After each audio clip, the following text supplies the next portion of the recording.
Hello students, 1857 की क्रांति हम लोग शुरू कर रहे हैं। इसको फटाफट पढ़ते जाइए। इससे क्वेश्चन 100% पूछा जाएगा। बहुत ही हाई चांस है कि इससे पूछा जाएगा। शॉर्ट नोट्स है, इसी पर हम लोग पढ़ते चलेंगे। ठीक है। 1857 की क्रांति 100 वर्षों के ब्रिटिश आधिपत्य के बाद भारत की पहली क्रांति। ऐसा क्यों कहा जाता है कि 100 वर्ष के जो अंग्रेजों का कुशासन था उसका देन था 1857 की क्रांति? तो आप लोग को याद होगा कि 23 जून 1757 को पलासी का युद्ध हुआ था। पलासी का युद्ध जो अंग्रेजों और सिराजुद्दौला के बीच में हुआ था। अंग्रेजों और सिराजुद्दौला के बीच में 1757 को युद्ध हुआ। उसके बाद माना जाता है कि भारत में अंग्रेजों का शासन हो गया। तो 1857 ठीक 100 साल है और इसी समय हुआ 1857 की क्रांति। तो कहते हैं कि 100 वर्षों के ब्रिटिश आधिपत्य के बाद भारत की पहली जन क्रांति थी या क्रांति था। तो इसके प्रमुख कारण में आप ध्यान से देखेंगे तो आपको कारण बताएगा राजनीतिक कारण, आर्थिक कारण, तात्कालिक कारण और सामाजिक कारण। ये सभी कारण बने थे जिसके कारण ये युद्ध हुआ था, ये विद्रोह हुआ था। तो ठीक है, सबसे पहले देखेंगे डलहौजी का व्यपगत या हड़प का नीति। ये सबसे बेकार नीति तो, और हम लोग सबसे ज़्यादा अगर किसी को कारण माने तो ये डलहौजी का हड़प नीति ही था। देखिए, उत्तराधिकारी का न होने पर राज्य का ये विलय करा लेता था। ठीक है। और दूसरा था वेलेजली की संधि, जो हम लोग पढ़े थे 1798 में आया था। पूरा हम आपको पिछले चैप्टर में बताए थे कि सहायक संधि क्या होता था। आपको याद होगा, वीडियो देख लीजिएगा। तो सहायक संधि क्या था? विदेशी संबंधों और सेना पर अंग्रेजों का नियंत्रण। आपको एक टुकड़ी सेना रखना पड़ेगा, उसका खर्चा उठाना पड़ेगा। आप अन्य राज्यों से ना दोस्ती कर सकते हैं, ना कोई युद्ध कर सकते हैं, ना कोई राजनीतिक संबंध बना सकते हैं। इसी टाइप का चीज़ था। और बदले में ये क्या देता था? सुरक्षा देता था कि आपके पर कोई भी अगर हमला करेगा तो हम आपकी सहायता करेंगे। ये था सहायक संधि। तो जबरदस्ती का थोपा हुआ संधि ये भी था, और जबरदस्ती का थोपा हुआ संधि ये भी था। तो डलहौजी का जो व्यपगत या हड़प नीति आया था वो 1848 में आया था। ठीक है। यही बात बोल के ये सतारा को अपने में मिला लिया, संबलपुर को भी अपने में मिला लिया 1849 में, और झांसी को 1854 में। इसके अलावा नागपुर को भी मिला लिया था, जैतगढ़ को भी मिला लिया था। एक था अवध। अवध को भी डलहौजी ही अपने में मिला लिया था 1856 में। लेकिन इसका कारण नहीं बोला था कि आपके पास उत्तराधिकारी नहीं है, कहा था कुशासन। यहाँ कारण क्या बताया था? कुशासन। ये माइंड में रखिएगा, यहाँ बताया नहीं है। ठीक है। अब दूसरा देखिए कि आर्थिक कारण क्या था। तो स्थायी बंदोबस्त, रैयत वाड़ी व्यवस्था और बहालवाड़ी व्यवस्था से लोग बड़ी परेशान थे। अब ये व्यवस्था था क्या? बहुत ज़्यादा लंबा चौड़ा में हम आपको नहीं बताएंगे, बस शॉर्टकट में बताएंगे, जो सुनते चलिएगा। ठीक है। तो देखिए, स्थायी बंदोबस्त पहले हम आपको परसेंटेज में पहले बता देते हैं, जो सबसे इम्पॉर्टेंट है। देखिए, स्थायी बंदोबस्त में 19% बोलिए स्थायी बंदोबस्त, 51% बोलिए रैयतवाड़ी व्यवस्था, और 30% अगर बोलेंगे तो महालवाड़ी। अब ये था क्या? यानी कि भारत के 19% एरिया पर स्थायी बंदोबस्त था, और हम लोग का झारखंड, बिहार, उड़ीसा, ये जो एरिया है यहाँ स्थायी बंदोबस्त आया। रैयतवाड़ी व्यवस्था 51% पर था और महालवाड़ी व्यवस्था 30% पे था। ठीक है। तो अब हम बता देते हैं आपको कि होता क्या था स्थायी बंदोबस्त। सरकार ने जमींदारों को भूमि का मालिक मान लिया और राजस्व की राशि हमेशा के लिए निश्चित कर दी। ठीक है। यदि जमींदार समय पर कर नहीं चुकाता था तो उसकी ज़मीन नीलाम कर दी जाती थी, और इसी को सूर्यास्त का नियम भी कहा जाता था कि अगर कोई ज़मींदार है, वो शाम तक अपना ज़मींदारी का पैसा नहीं दिया तो सूर्यास्त होते होते उसकी ज़मींदारी छीन ली जाती थी। स्थायी बंदोबस्त किस किस एरिया में बना? तो याद रखिएगा, बंगाल, बिहार, उड़ीसा, उत्तर प्रदेश और उत्तरी कर्नाटक। फिर से दोहरा दे रहे हैं, बंगाल, बिहार, उड़ीसा, उत्तर प्रदेश और उत्तरी कर्नाटक में स्थायी बंदोबस्त लागू किया गया था। ठीक है। स्थायी बंदोबस्त लाने वाला अंग्रेज कौन था? तो लॉर्ड कॉर्नवालिस था। 1793 में लाया था। कब लाया था? 1793 में जमींदारी व्यवस्था को लॉर्ड कॉर्नवालिस लाया था। एकदम याद रखिएगा, भूलिएगा नहीं। ठीक है। अब आ जाइए रैयतवाड़ी व्यवस्था। रैयतवाड़ी व्यवस्था क्या था? तो रैयतवाड़ी व्यवस्था, इसमें बीच में कोई जमींदार नहीं था। जैसे कि अभी हम लोग पढ़े ना, स्थायी बंदोबस्त में जमींदार था, इसमें कोई जमींदार नहीं था। सरकार का सीधा संपर्क किसान से था, रैयत से था। किसान को भूमि का स्वामी माना गया और उसे सीधे सरकार को कर देने के लिए कहा गया था और सीधे कर देता था। राजस्व की दर बड़ी ऊंची रखी गई थी। ठीक है। लगभग कहते हैं कि 50 से 60%। यानी कि आप अगर कोई एरिया में धान उगा रहे हैं और 60% आपको लगान देना पड़े और 40% आपको रखना है, उसमें क्या घाटा क्या नहीं, वो बहुत तरह की चीज़ें होती हैं। तो इतना लगान बहुत ज़्यादा होता, गला काट लगान था ये। तो इसी को बोलते हैं रैयतवाड़ी व्यवस्था। रैयतवाड़ी व्यवस्था लाया कौन था? थॉमस मुनरो और कैप्टन रीड 1820 में लेके आया था। कब लेके आया था? 1820, थॉमस मुनरो और कैप्टन रीड। अब याद रखिए किस एरिया में रैयतवाड़ी व्यवस्था लगा था। तो रैयत मतलब किसान, अभी बताए थे आपको कि किसान को डायरेक्ट लगान देना था। तो ये मद्रास प्रेसिडेंसी, बॉम्बे प्रेसिडेंसी और असम के कुछ हिस्से में लगा था रैयतवाड़ी व्यवस्था, ठीक है। और फिर याद रखिएगा महालवाड़ी व्यवस्था। महालवाड़ी व्यवस्था, महाल, महाल मतलब गांव, ग्राम होता है, ठीक है। इसमें राजस्व का निर्धारण किसी एक किसान या जमींदार के पास नहीं था, इसके बजाय पूरा महाल पर ही जिम्मेदारी दे दिया गया था। यानी कि जो गांव का समूह होता था उसी को आधार बना के उसी को दे दिया गया था। पूरे गांव की ओर से गांव का मुखिया जो होता था वो सरकार को लगान जमा करने के लिए जिम्मेवार होता था। तो ये महालवाड़ी व्यवस्था था। इसको लाया कौन था? Important question. महालवाड़ी व्यवस्था लाया कौन था? होल्ट मैकेंजी लाया था। होल्ट मैकेंजी 1822 ईस्वी में लाया था। कब लाया था? 1822 ईस्वी में होल्ट मैकेंजी लाया था। और ये कहाँ के लिए लाया था? तो ये याद रखिएगा कि पश्चिमी उत्तर प्रदेश में, पंजाब में और मध्य प्रांत में, फिर से पश्चिमी उत्तर प्रदेश में, पंजाब में और मध्य प्रांत में महालवाड़ी व्यवस्था आया था, ठीक है। तो ये तीनों व्यवस्था हो गया। एकदम याद रखिएगा, तीनों के तीनों एकदम भूलना नहीं है, क्वेश्चन आता है इससे।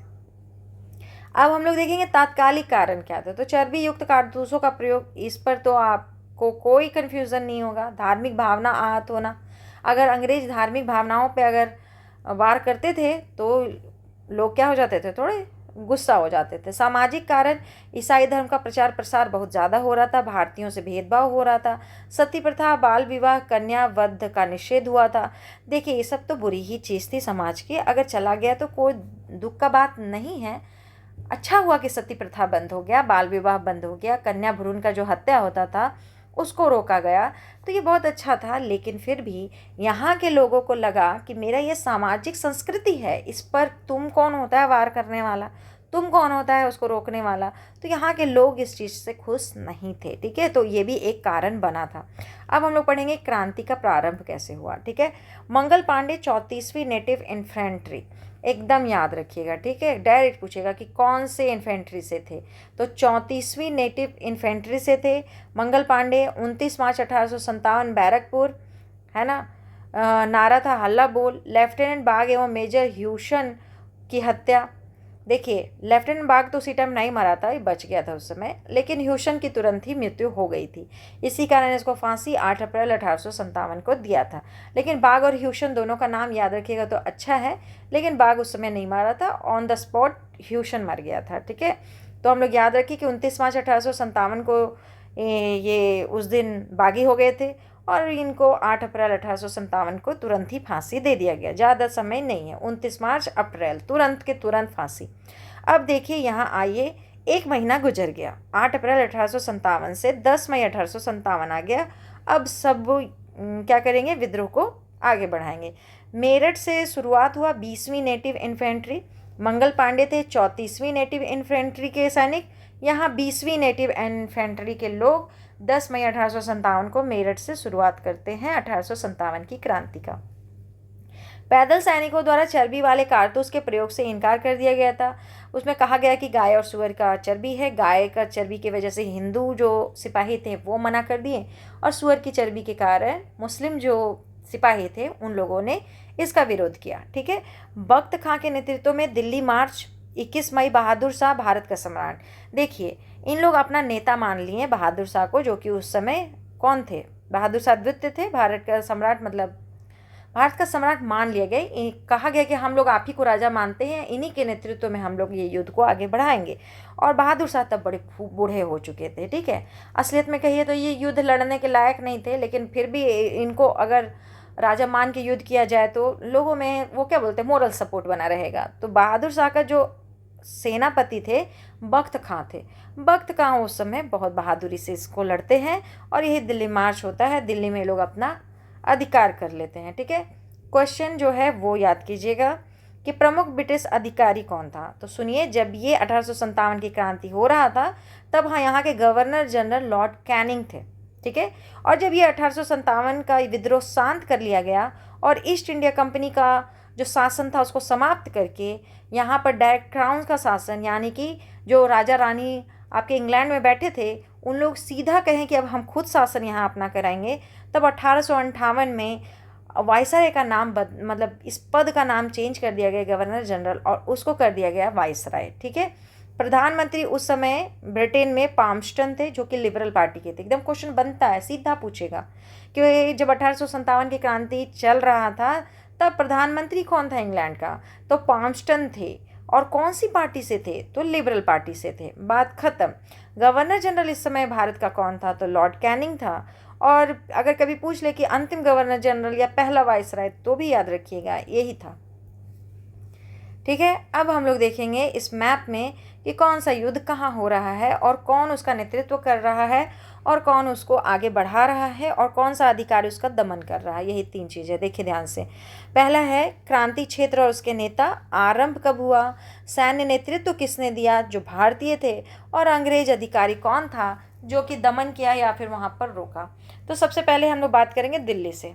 चलिए दिल्ली में हम लोग को पता है कि 11 मई 1857 को ये शुरू हुआ और यहाँ पर जो नेतृत्व दे रहे थे वो बहादुर शाह थे और उनका सेनापति बख्श खां था। जब यहाँ दमन का बात आएगा तो दिल्ली में दमन करने का काम था निकलसन और हडसन का। कौन कौन किया था, निकलसन और हडसन।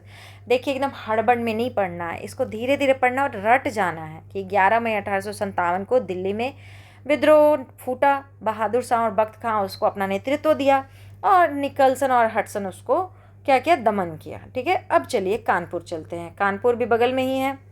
कानपुर चलेंगे तो 5 जून 1857 को यहाँ पर युद्ध शुरू हुआ। नाना साहेब और तात्या टोपे शुरू किए, कैम्पबेल और हैवलॉक दमन किया। दमनकर्ता का नाम क्या है, कैम्पबेल और हैवलॉक। नाना साहेब और तात्या टोपे लड़ रहे थे, तात्या टोपे फिर भाग जाते हैं यहाँ से। आगे देखिए झांसी की रानी जो कि बहुत मर्दानी लड़ी, बहुत भयंकर लड़ी। तो झांसी के बारे में, झांसी की रानी के बारे में आपको पता है, झांसी में जून 1857 को शुरू हुआ। रानी लक्ष्मीबाई यहाँ युद्ध की और दमनकर्ता ह्यूरोज था। इसके अलावा फतेहपुर में 1857 को विद्रोह शुरू हुआ। अजीमुल्ला खां थे और जनरल रेनल्ड ने इसको क्या किया था, दमन किया था। प्रयागराज जून 1857 में यहाँ पर विद्रोह शुरू हुआ। लियाकत अली अपना नेतृत्व दे रहे थे और कर्नल नील, ये कर्नल नील को याद रखिएगा, नील यहाँ पर दमन किया था, ठीक है। अगला है आरा जगदीशपुर। अगस्त 1857 कुंवर सिंह दे रहे थे, विलियम टेलर और आयर ये लोग इसका दमन किए थे। कुंवर सिंह 80 साल के थे और युद्ध का नेतृत्व दे रहे थे 1857 का। अयोध्या फैजाबाद 1857 में यहाँ भी विद्रोह शुरू हुआ। मौलवी अहमदुल्ला थे और कर्नल नील और रेनार्ड ये दोनों यहाँ पर क्या किए थे, दमन किए थे। नील यहाँ प्रयागराज और अयोध्या दोनों बगल बगल में ही हैं तो ऐसे ही चलेगा। अब देखिए संबलपुर उड़ीसा सुरेंद्र शाही व उज्जवल शाही यहाँ नेतृत्व दे रहे थे, बहुत ही महान दोनों नेता रहे हैं। असम में दीवान मनीराम दत्त नेतृत्व दिए थे और ग्वालियर में तात्या टोपे नेतृत्व किए थे, ठीक है। विद्रोह 20 जून 1858 को ग्वालियर में समाप्त हो गया था। 20 जून 1858 सबका डेट आपको याद करके रखना है, ठीक है। आप एक काम कीजिए, थोड़ा सा समय दीजिए इसको और इसको रटिए। वीडियो को यहीं पॉज कीजिए और इसको रटिए, ठीक है। चलिए आगे बढ़ेंगे, हम लोग आगे बढ़ करके देखते हैं कि आगे क्या बच गया है। तो विद्रोह की असफलता के कारण क्या क्या थे, क्या क्या कारण था जिसके कारण विद्रोह असफल मानते हैं हम लोग। तो विद्रोह की असफलता के कारण है, पहला है सीमित क्षेत्रीय विस्तार। सीमित क्षेत्रीय विस्तार कहने का मतलब क्या है, मतलब कि यह पूरे भारत में समान रूप से नहीं फैला। आप देख पा रहे होंगे मैप, क्या लगता है आपको ये जितना भी युद्ध हो रहा है एक अभी का उत्तर प्रदेश ही है, थोड़ा बहुत बिहार है और तो है नहीं। तो क्या आपको इतने बड़े मैप में और जगह युद्ध दिखाई दे रहा है, नहीं। तो हम लोग कह सकते हैं कि ये जो युद्ध था यह पूरे भारत में समान रूप से नहीं फैला था, इसलिए इसको सीमित क्षेत्र विस्तार कहा गया। दूसरा है कि सीमित सामाजिक आधार। सीमित सामाजिक आधार का कहने का मतलब है कि समाज के सभी वर्गों का समर्थन प्राप्त नहीं हुआ, सभी वर्ग नहीं जुड़े इससे। ठीक है। शिक्षित वर्ग का विद्रोह से पृथक रहना, इसका मतलब है शिक्षित भारतीय इस विद्रोह से अलग रहे। शिक्षित भारतीय इससे बिल्कुल अलग रहे, उन लोगों को मतलब ही नहीं रहा 1857 से। उसके बाद अगला है कि नेतृत्व और समन्वय की कमी। नेतृत्व और समन्वय की कमी, विद्रोहियों के बीच एक मजबूत केंद्र नेतृत्व और तालमेल का अभाव था।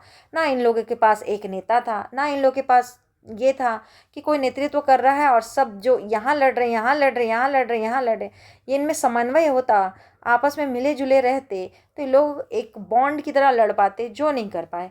निश्चित राजनीतिक दृष्टिकोण का अभाव। कहा जाता है कि भविष्य के शासन के लिए कोई स्पष्ट योजना तथा विजन नहीं था, सब अपने अपने के लिए लड़ रहे थे, कोई एक भारत की बात नहीं कर रहा था तब। तो अच्छा, जीत भी जाते तो क्या करते आगे, मतलब क्या था आगे, कैसे चलाना था शासन, कुछ भी पता नहीं था। इसलिए हम लोग कहते हैं कि भविष्य के शासन के लिए कोई स्पष्ट योजना या कोई विजन नहीं था इन लोगों के पास। तो यही सब कारण विद्रोह असफल रह गया। 1857 की क्रांति के बाद क्या हुआ, क्या चेंजेस हुए। 1857 का भारत शासन अधिनियम ईस्ट इंडिया कंपनी का शासन समाप्त कर दिया गया, ब्रिटिश क्राउन सर्वोच्च सत्ता में आ गई। यानी कि अब ईस्ट इंडिया कंपनी को कहा गया कि आप यहाँ से जाइए आराम से, आपसे शासन नहीं संभलेगा, हम लोग खुद अपने से शासन संभालेंगे। और 1858 का भारत सरकार अधिनियम आया, जिसमें यहाँ के लिए बहुत सारे कानून बनाए गए, ठीक है। और इसको डायरेक्ट कहा गया कि अब ब्रिटिश क्राउन इस पर अपना नियंत्रण रखेगी। अब हम लोग बोलेंगे कि 1857 से जो रिलेटेड कुछ पुस्तकें हैं या कोई इतिहासकार क्या कहते थे इसके बारे में। तो वी डी सावरकर का कहना था कि भारत का प्रथम स्वतंत्रता संग्राम है ये। टी आर होम्स का कहना था कि बर्बरता तथा सभ्यता के मध्य युद्ध है। डिज़राइली का कहना था कि ये राष्ट्र विद्रोह है। और लॉरेंस वसीले का कहना था कि पूर्णतः सिपाही विद्रोह था, ठीक है। तो जो जो कहते हैं वो याद रखिएगा, क्वेश्चन डायरेक्टली पूछेगा, कथन देके कॉमा देकर के आपसे पूछ लेगा डायरेक्ट। अब देखिए पुस्तक में वी डी सावरकर एक किताब लिखे थे जिसका नाम था the Indian war of independence 1857। S N Sen इनका जो बुक था उसका नाम ही था 1857, ठीक है। एकदम आराम से केवल इतना लिख दीजिए, यही बुक का नाम था 1857। Ashok Mehta the great rebellion नाम था। और आर सी मजुमदार जो थे उनका कहना था sepoy mutiny and the revolt of 1857, ये बुक ये लिखे थे। इसको ये नहीं मानते थे कि ये जन विद्रोह है या 1857 की क्रांति है या पहला स्वतंत्रता संग्राम है, ऐसा कुछ भी ये नहीं मानते थे। इनका कहना था sepoy mutiny and the revolt of 1857, ये इनका बुक है। हम लोग सबका बुक देख लिए, आप ध्यान से सबको रट लीजिए, डायरेक्टली क्वेश्चन पूछेगा, कोई किंतु परंतु नहीं है, ठीक है। इसी के साथ इसको यहीं समाप्त करते हैं। धन्यवाद।